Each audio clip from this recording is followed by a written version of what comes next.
इंदौर में भाजपा प्रत्याशी यहां पर रैली के रूप में कलेक्टर कार्यालय पर पहुंचे, जहां पर सभी ने अपना नामांकन फॉर्म दाखिल कर दिया। दरअसल विधानसभा 1, 2, 3, 4 के सभी प्रत्याशियों ने आज अपना नामांकन पत्र दाखिल कर दिया है। पहले अहिल्या माता प्रतिमा पर उन्होंने माल्यार्पण करा और उसके बाद में वह कलेक्टर कार्यालय पर पहुंचे। दरअसल मध्य प्रदेश की आर्थिक राजधानी आज इंदौर में भाजपा प्रत्याशियों के द्वारा सोमवार को माता अहिल्या की प्रतिमा राजवाड़ा पर पहुंचकर माल्यार्पण किया गया। जुलूस के रूप में संयुक्त रूप से भाजपा की ताकत दिखाते हुए यहां पर रैली के साथ में कलेक्टर कार्यालय पर सभी अपना नामांकन भरने के लिए पहुंचे, जहां पर मौके पर रथ पर सवार भाजपा प्रत्याशी कैलाश विजयवर्गीय, मालिनी गौड़, गोलू शुक्ला, महेंद्र हाड़िया, रमेश मेंदुला सहित कई लोग प्रत्याशी जो थे वह मौजूद रहे और शहर भर के तमाम वरिष्ठ भाजपा नेता भी इस दौरान रैली में शामिल हुए।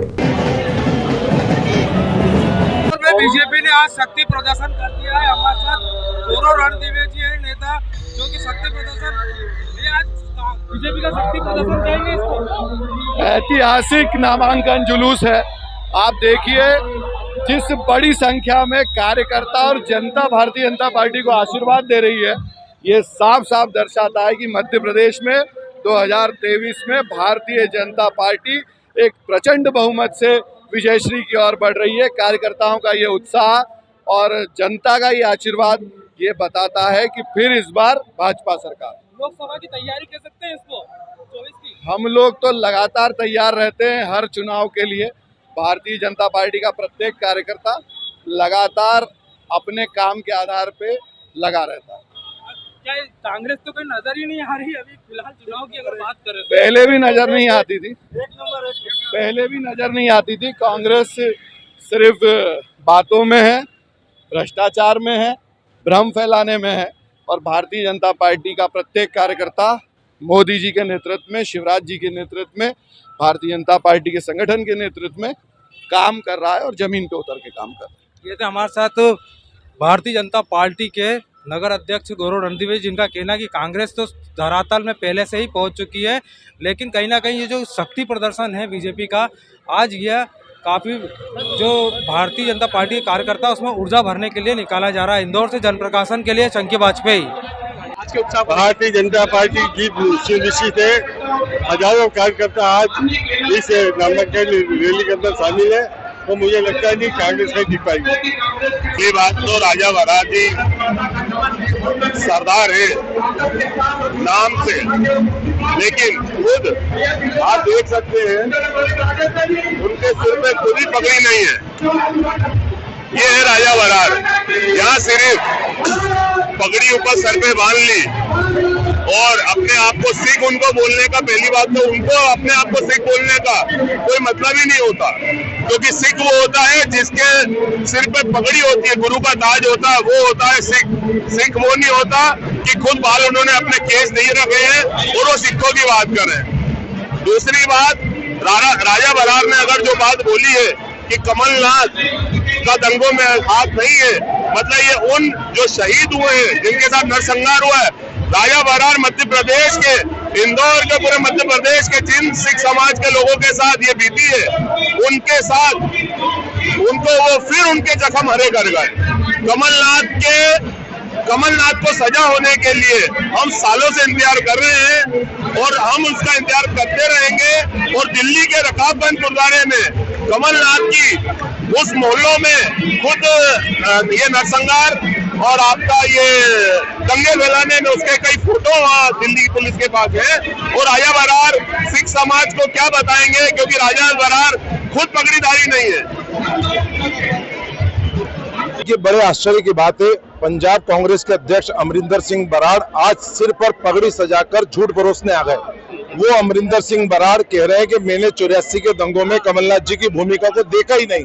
अरे अमरिंदर सिंह बराड़, तुम्हारी उम्र 44 वर्ष है, जिस समय 39 साल पहले दंगे हुए थे, जब तुम मात्र 6-7 वर्ष के दूध पीते बच्चे थे, तुम कहां से देख लोगे 6-7 वर्ष में दंगे होते हुए झूठ परोस रहे हो। और आज सिर पर पगड़ी पहनकर खुद को सिख बता के झूठ परोस रहे हो।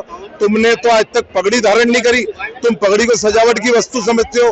तुम केस की बेइज्जती करते हो, तुम शौकिया तौर पे पगड़ी पहनते हो, तुम तो बगैर केस कटाए बगैर पगड़ी के घूमने वाले हो, तुम कमलनाथ जी को क्लीन चिट दे रहे हो। तुम याद रखो, तुम कह रहे हो कि कोई प्रत्यक्षदर्शी कोई जांच नहीं चल रही है, तो कमलनाथ जी की भूमिका के प्रत्यक्षदर्शी भी है और एसआईटी की जांच भी चल रही, ध्यान रख लो। और आप तो आए हो मध्य प्रदेश, तो कमलनाथ जी से पूछो कि 230 विधानसभा क्षेत्रों में मांगने के बावजूद सिख समाज को एक भी टिकट क्यों नहीं दिया गया। अरे सिख समाज के हितैषी बन रहे हो तो कमलनाथ जी से सवाल करो, उनसे लड़ाई करो, सिखों की पैरवी करो, ना कि उनका बचाव करो।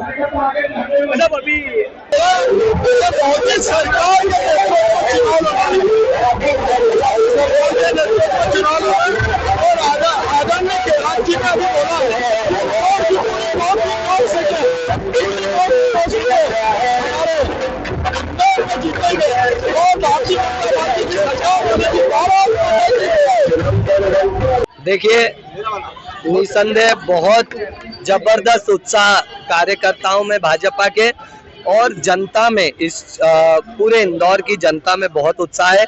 कल रात में ही राजनाथ सिंह जी का कार्यक्रम था, 10,000 लोग थे। कल तो संडे था, आज तो मंडे वर्किंग डे है, मॉर्निंग का समय है और आप देख रहे हैं हजारों की संख्या में कार्यकर्ता बहुत ही उत्साह के साथ यहाँ पर नामांकन रैली में आए हैं भाजपा प्रत्याशियों की। मुझे लगता है आज ही 9 की 9 सीटों पर भाजपा की विजय सुनिश्चित हो चुकी है इन कार्यकर्ताओं के दम पर, जनता जनार्दन के दम पर, और प्रदेश में भी 150 से ज्यादा सीटें जीतकर भारतीय जनता पार्टी रिकॉर्ड बनाएगी। अगर 3 नंबर की बात करें तो आपके आने के बाद नया जो कैंडिडेट आया उसको कुछ मुश्किल आ रही है? उसको नहीं, देखिए कोई मुश्किल नहीं आ रही है। पूरी विधानसभा 3 का एक एक कार्यकर्ता एकजुटता से कार्य कर रहा है। कुछ कार्यक्रम जो अभी हुए हैं, चाहे दशहरा मिलन हो, चाहे वार्ड के सम्मेलन हो, बहुत बड़ी संख्या में जन सैलाब उन कार्यक्रमों में उमड़ा है। गोलू शुक्ला जी की सहजता, सरलता लोगों को आकर्षित कर रही है और बहुत पुराना उनका नाम है, तो बड़ी संख्या में लोग आकर्षित हो रहे हैं उनकी तरफ से। तो हमें लगता है जो हमारा विकास का मुद्दा है उसको वो बहुत ताकत से आगे बढ़ा सकेंगे और 3 नंबर विधानसभा हम लोग मजबूती से जीतेंगे। आपने बहुत मेहनत करी है 5 साल में, आज आप मां अहिल्या के चरणों में भावुक भी हो गए थे। टिकट नहीं मिलने का दर्द तो है? नहीं, बिल्कुल नहीं है, बहुत खुशी है। भारतीय जनता पार्टी के कार्यकर्ता के रूप में कार्य करने में बहुत खुशी है। मेरे पूज्य पिताजी चुनाव लड़ ही रहे हैं और मेरे भाई गोलू भैया और अन्य सभी प्रत्याशी हमारे जो प्रियजन है वो चुनाव लड़ रहे हैं, तो हमें बहुत खुशी है। और जो उत्साह देखने में मिल रहा है उसको देख के और ज्यादा ये खुशी बढ़ रही है। इंदौर में 9 की 9 सीटें भाजपा जीतेगी और पूरे मध्य प्रदेश में 150 से ज्यादा सीटें हम लोग जीतेंगे।